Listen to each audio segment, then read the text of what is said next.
All right, how do we combine two exercises together to get more muscle growth? Hey, everybody, I thought I would chat with you guys and gals a little bit about this today. And just a little bit of backstory on this. We have a lot of research on this at this point to where we know that if the same amount of volume is split over two different exercises for the same muscle, it usually produces slightly more muscle growth. Okay, like this has been done on a larger scale to where whole body has been looked at to where, well, let's just put everyone on one exercise for 6 sets a week, or two different exercises for 6 sets a week, and they'll combine stuff for the whole body. They've done DEXA scans and found that on average, the group with two different exercises usually gained a little more muscle through their entire body, right? We also have individual studies to where things like a bench press has looked at the triceps, an extension like a skull crusher has looked at the triceps, to where each one is trained by itself, and then the different parts of the triceps are measured, and then they're both done at the same time, like meaning sets of bench press, and then extensions are done, and then the whole tricep is measured, and then individual heads, and we know that these different exercises produce muscle growth in different areas of the muscle. And when you do two, the overall muscle benefits. In other words, that's a perfect example, and that's one we could discuss immediately, doing some sort of press with an extension that hits the long head to some extent, right? The bench press will build the lateral head more than the isolation movement, okay? That is what's been found. It literally makes it grow more than the extension does, or the extension makes the long head grow more. Well, guess what happens when they're combined? The holding tricep gets bigger. It produces bigger triceps. Now, it's usually not much difference in those areas they each specialize in, right? But the total grows. In other words, the long head didn't grow significantly more when the two were done, but the whole tricep as a whole did. All right. We've seen the same things with studies on hamstrings, biceps, quadriceps, right? And in fact, a lot of times it's one end of the muscle grows more from the isolation movement. And that's what's been fascinating. A lot of the isolation movements, because they do work a slightly different function, they tend to work sometimes either the distal or proximal end of the muscle itself. It's usually not in the middle. Okay, that's what's been interesting. It tends to be towards one of the insertion points, but that makes sense. Because a lot of isolation movements work those areas a little bit more. So let's talk a little bit about combining exercises, right? Because I am going to say that, look, if we don't want to spend endless hours in the gym, you're trying to keep your workouts under an hour, we need to be efficient and say, okay, how do we combine stuff? And I mean, stuff you're seeing me do through this video, every one of these is one exercise done for a muscle or muscle groups followed by a second one.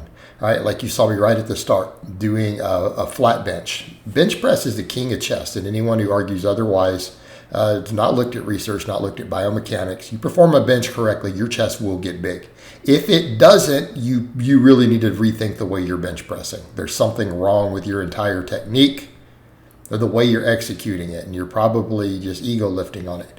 But notice that I combined that with something dramatically different. It's like you come in and say, what is going to work the chest from a completely different angle, maybe even get a deeper stretch? Because that's what we're looking at. Sometimes the big movements don't always get the deep stretch we might want. In some cases, they do.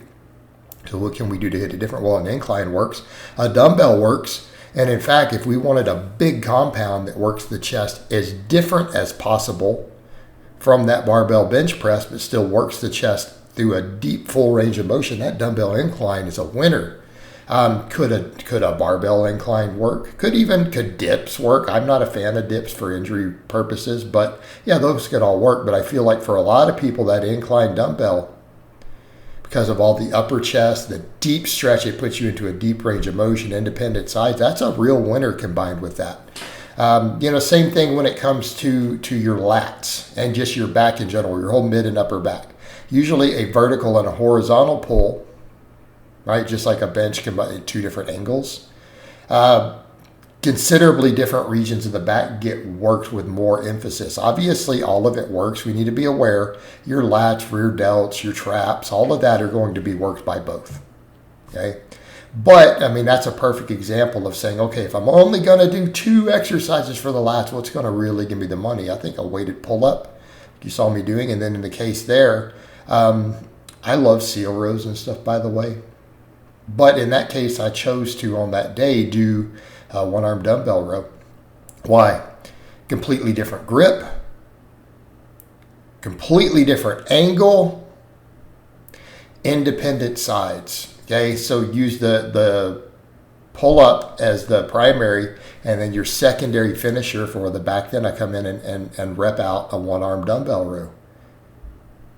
Right, that will build a really big back, especially if those sets are done to failure. Okay. Same concept when you look at something like the hamstring work. Notice I combined a big heavy hip hinge, a Romanian deadlift. I actually did a conventional deadlift before that, doing power building. So I did a heavy single on the deadlift. Then came in and repped out high reps with 315 for a Romanian deadlift afterwards. Okay, but a big hip hinge, that's going to tend to work the proximal 2/3 of the hamstring the most, based on studies. And I don't have access to a leg curl, but if we wanted, say, a knee flexion exercise, I have a glute ham raise. See where we're going? Different functions. Combining those together gives you those 2 different functions, and that will give more complete hamstring development. All right, something like biceps, which you're watching here, the same idea. Big movement. A strict standing barbell press is a compound movement for the biceps. People don't realize that. Unless you force it to try to isolate one joint, which actually works less bicep, by the way, right? Because biceps have multiple functions, and one of them is extension of the shoulder forward. That is not your front delt doing all that. That's a lot of bicep, particularly the long head. Okay, so that's a big compound movement. Then I followed it with a strict preacher curl with a dumbbell, which works actually the lower part of the bicep more. That has been found in data. That is not opinion. That's not, just me saying, oh, that's where I feel it more. No, it's been studied in the lab. Okay, the preacher curl actually does seem to grow the lower half of the bicep slightly more. So you combine that then together, what do we get? A great combination. And then you'll see me finishing up here at the end, another perfect example, doing a big laying extension with a barbell, and then doing dumbbells for a stretch position movement to work the long head even harder. Okay, this sort of combination, this is what I'm talking about if you're trying to maximize growth by combining exercises. Okay, these are perfect examples of what we're talking about. All right, guys, but that's really all I have to say on that today. I hope it's been informative, and I'll talk to you guys and gals next time.